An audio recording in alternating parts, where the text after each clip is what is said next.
Yo, what's going on, guys? It's Houston Sports Talk back into the video day, and today we're going to be going over my NBA power rankings for Week 4.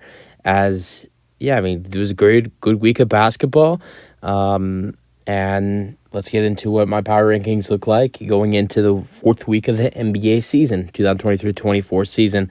So, starting off, we're going to go from 30 to 1. Here we go. At 30. There shouldn't be any surprise. I mean, actually, at 30, you can put either one of these two teams. There's actually three teams you can put at the dead last spot, but I'm putting the Washington Wizards at 2 and 7. Last week I had them at 29, but at 29, another team you could put at number 30 is the Memphis Grizzlies. They just ended their losing streak yesterday against the Los Angeles Clippers. I know the Clippers, they haven't looked great with James Harden, coming in, but still. For the Grizzlies, I think a team who's been terrible this season to beat a team like the Clippers, I still think that's a good win. Just because the Grizzlies have been arguably the worst team in basketball this season, the only teams you can argue that have been worse than the Grizzlies are the Pistons and the Wizards. And for the Grizzlies, even though it was a game where the Clippers are 0-4 with James Harden on the team, still, I think for the Grizzlies, that is a good win. I had them at 29 previously, had them at 30 last week. At 28, I have the Pistons. Their losing streak is terrible right now. It's at an 8-game losing streak, but I'm going to give them some exceptions because they have been missing some players. Throughout this losing streak, Jaden Ivey's missed some games. Isaiah Livers has been out and has not made his season debut yet. Same thing goes for Bojan Bogdanovic, and other players have been missing from the Pistons lineup as well. I think Jalen Duren missed a couple of those games. So Pistons have not looked great, but keep in mind they are playing with a lot of players out right now. 27, I have the Utah Jazz. They're 3 and 7. Last week I had them at 25. They had a bad losing streak, but now they've been able to get a couple wins. I think they had one win before last week's. They got one win before last week started. I believe that was against the Memphis Grizzlies, but 3 and 7. They're not great right now. They're at the bottom of the West. At 26, I have the Charlotte Hornets. They're at 3 and 6. Previously, last week, I had them at 28. Not a bad week for the Hornets. A couple of their losses were against good teams, like they lost to the Knicks last night, lost to a couple other good teams. So, Hornets are playing solid basketball right now. Not great, but I feel like for the Charlotte Hornets, they've been okay. Brandon Miller just sprained his ankle, though. And then at 25, I have the Blazers. They started off 0-3. It's been a streak of threes for the Blazers so far. And I wonder if it's going to happen again. I don't think so, though. Because they started off 0-3. And then they won their next 3 games. And then we're at 3-3. They had a 3-3 record. But since then, now they've lost 3 straight again, and they're at 3-6. Last week, I had the Blazers at 22 since they were on that 3-game winning streak. So, take them down a little bit here, but they're all missing some players. Anthony Simons is out. Scoot Henderson has missed some time, so they're missing some players right now as well.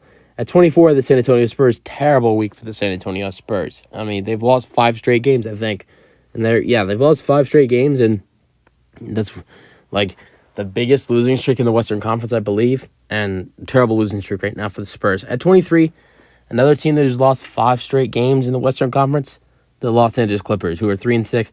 Last week, I had them in the top 10 at 9. At 22, I have the Chicago Bulls. They're 4 and 6, and last week they were at 27. At 21, I have the Raptors. They're 4 and 5, and last week I had them at 23, so they jump up a couple spots. And this is one of the teams that takes the biggest drop besides the Clippers. At 20, I have the Pelicans, who are 4 and 6. Previously, last week had them at 8, and they have lost 5 straight games in a row. And then at 19, I have the Kings. Everybody's hating on the Kings, but keep in mind, started off 2 and 4, and that was without De'Aaron Fox. And now they've won 2 straight games, and they're getting him back tonight, so that should help this Kings team. I have them at 19. They're 4 and 4. Last week, I had them at 14. At 18, I had the Suns. They're 4 and 6. Last week, I had them at 10.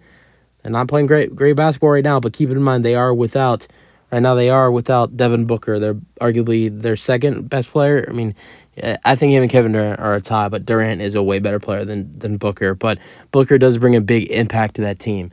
I don't think he's the best player on their team because Durant is, but The impact he brings to that team is incredible for their roster. At 17, I have the Brooklyn Nets, Kevin Durant's former team. Last week, I had them at 15, and they went 5-5 this week. Another 5-5 team. At 16, I have the Lakers, previously 11 last week. At 15, I have the Magic, a team that beat the Lakers last week, and they're 5-4. Last week, I had them at 13, so they jump up, or they fall down 2 spots, actually. At 14, I have the New York Knicks. They're 5-4. Last week, they were at 17. At 13, I have the Atlanta Hawks. They're 5-4. Last week, they were at 7. Then the team that's taken the biggest jump and is on, a big winning streak right now. They've won 6 games in a row, and it's tied for the second biggest winning streak in the NBA. At 12, I have the Houston Rockets, who are 6-3, and last week we're at 24. I'm a Rockets fan, but they're playing unbelievable basketball right now. 11, I have the Cleveland Cavaliers, who are 4-5. Last week had them at 16. I mean, it's unlike to put a 4-5 team here, but the Cavs are starting to play basketball healthy. They just beat the Warriors the other night and beat the Warriors twice in the last week. So they're playing good basketball, and you can start to see that they're playing good basketball now that they're healthy. And a lot of their losses early in the season came when they were without key players like Garland or Jared Allen. 10, I had the Miami Heat. Last week had them at 20. They've had a really good week, and now they're 6-4. At 9, I have the Milwaukee Bucks. Previously had them at 6. They're 5-4. At 8, I have the Pacers. They're 6-4. Last week had them at 19. Pacers take a big jump here. At 7, I have the Oklahoma City Thunder. They're 6-4. Last week had them at 12. At 6, I have the Warriors, who are 6-5. Last week had them at 3. Tough week for the Warriors. Take a couple losses to the Cavs, to the Timberwolves, and also to the Cavs as well. So tough week for the Warriors. At 5, I have the second hottest team in the NBA, the Timberwolves, who are 7-2 and have won 6 straight games right now. Last week I had them at 18. Keep in mind, last week when I did my power rankings, they only had a 3-2 record, so that's why I had them at 18. And then at 4, I had the Dallas Mavericks, who are 8-2. The Mavericks stay at the same spot as they were last week. At 3, I have the Boston Celtics, who last week I had as my number 1. They're 7-2. Took their first 2 losses of the season last week. And then at 2, I have the Denver Nuggets, who are 8-2. Last week they were number 2. So they stay at the same spot. They just lost to the Houston Rockets by 3. And then at 1, the hottest team in the NBA have an 8-game winning streak. The Philadelphia 76ers, who were previously 5 last week. So that is it for my power rankings. You guys let me know your thoughts in the comment section, and peace out.